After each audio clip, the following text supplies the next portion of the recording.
Hello and welcome to this segment on taking control over your chronic pain. I'm Dr. Matt Wiederholz, co-founder of Performance Spine and Sports Medicine, an integrated wellness institute. So first, what is chronic pain? Simply stated, chronic pain is any pain lasting longer than 6 months. And if you're watching this video, I presume this applies to you. What are the types of chronic pain? First, there is nociceptive pain. This is the common pain that most of us are very familiar with. You hit yourself with a hammer as you're hammering that nail. It hurts. That's nociceptive pain. Then there's neuropathic pain. And this is much less well described. This is a type of nerve pain, and it's often described as burning, tingling, radiating, and it can be very, very disabling.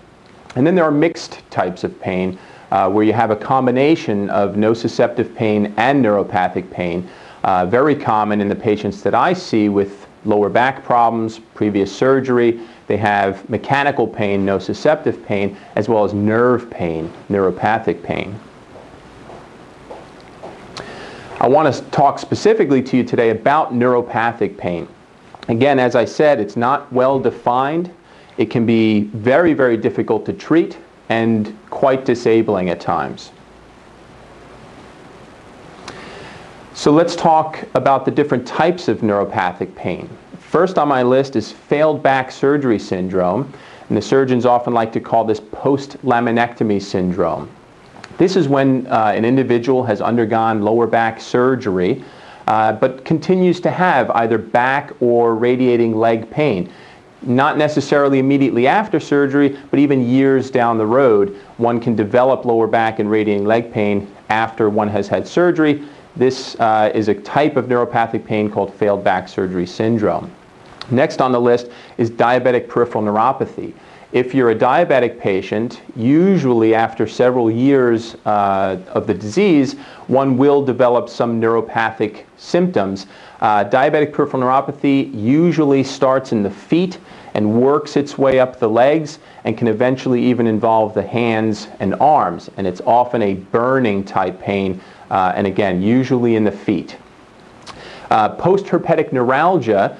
This is, if you've ever had a zoster outbreak, as you know, this usually involves a rash in the thorax area, but really anywhere in the body. It's a very painful condition, often a very sensitive burning area.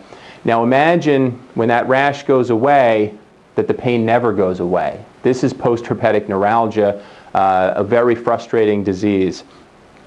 Next on the list is reflex sympathetic dystrophy. This is also called complex regional pain syndrome. And what this is either a nerve injury or pain arising really just out of the blue. This affects usually an extremity, so an arm and hand or a leg and foot. It's typically unilateral, meaning it doesn't affect both feet. It usually only affects one side. And again, very disabling. And last on the list, I put that on there, is chronic angina, patients with cardiac disease who suffer from chronic chest pain. It's not technically a type of neuropathic pain, it's more of visceral pain. However, I put it on the list specifically because it's an FDA-approved diagnosis for one of the treatments that we're going to discuss. So if you have one of these conditions, you are a candidate to take control of your pain.